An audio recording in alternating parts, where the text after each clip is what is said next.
Right now, though, get ready, strap yourselves in for the race that stops two nations. The Melbourne Cup is back, so who's the smart money on? Gold Trip is at the top of the ladder as a fan favourite, but there are a few in the mix that have a Kiwi connection, like Darshan Sweet Jr., who is bred by Kiwi Brent Gillivan, whose horse Let's Elope won the 1991 Melbourne Cup. Here comes Let's Elope on the outside. Shiva's Revenge is bullocking his way through the back and then moves. 400 metres left to go. Ivory Way in front, being joined by the stablemates Rashik and El Maheb. Down the outside, Let's Elope. Here superimposed, followed by Castletown. Shiva's Revenge.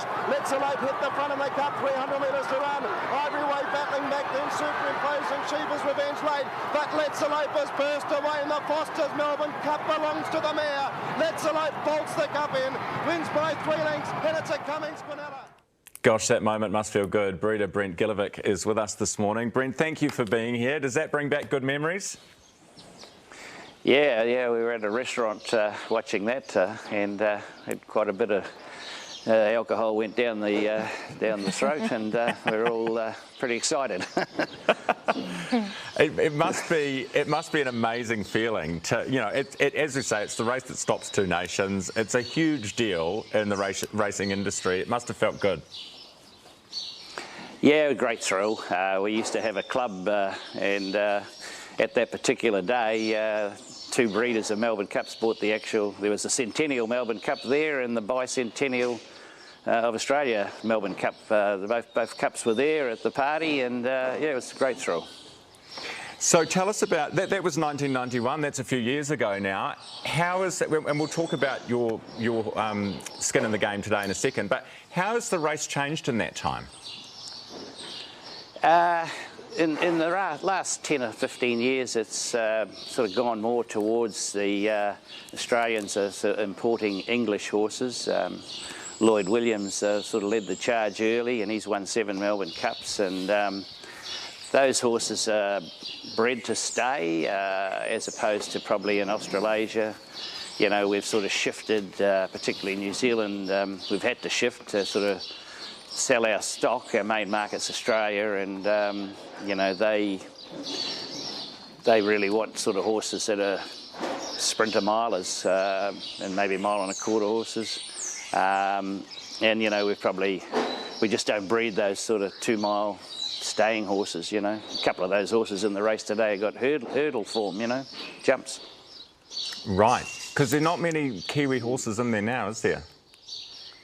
There's 2 today, our one and one other one, and there's only 2 Australian breds, so the other 20 English or European. So yeah, it's to my way of thinking, it's probably lost its way a little bit for as far as, you know, Australasia is concerned, but it is the race that stops the nations, and you know, it's tradition, isn't it? You know, so it'll always have its place, but it's probably just lost a little bit of its lustre, shall we say, for us true blue racing purists from this part of the world. You know.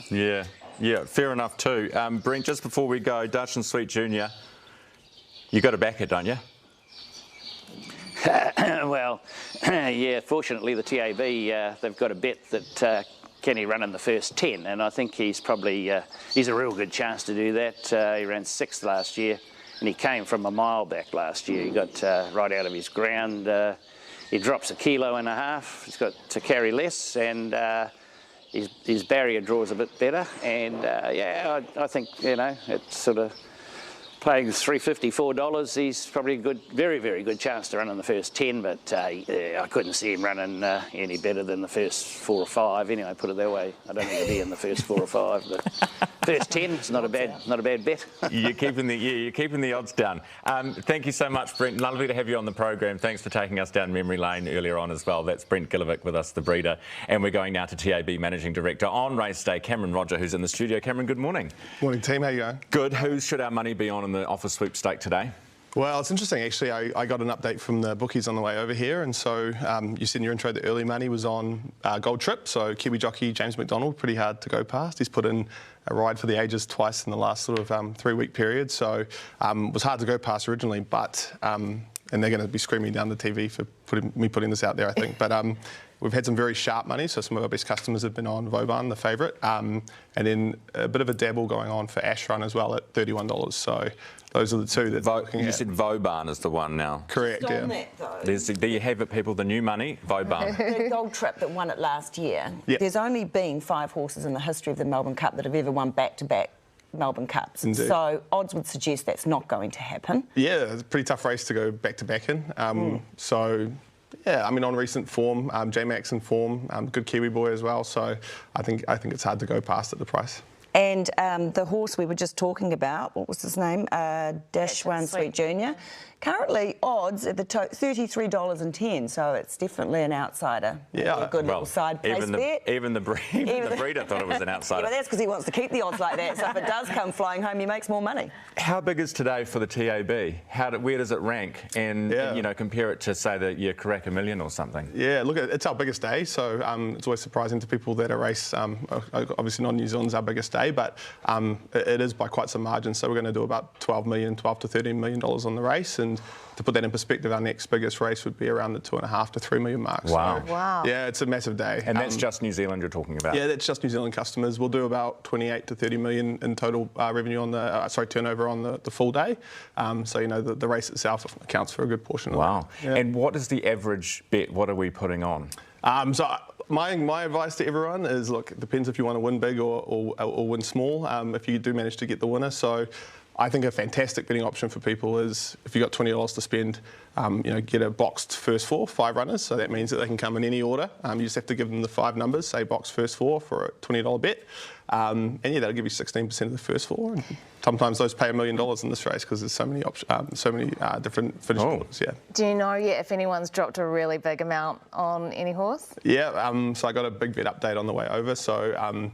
It's actually a bet that we're involved in. So our largest bet so far is a $5,000 bet on Vauban at $4, I believe. Yeah. $4.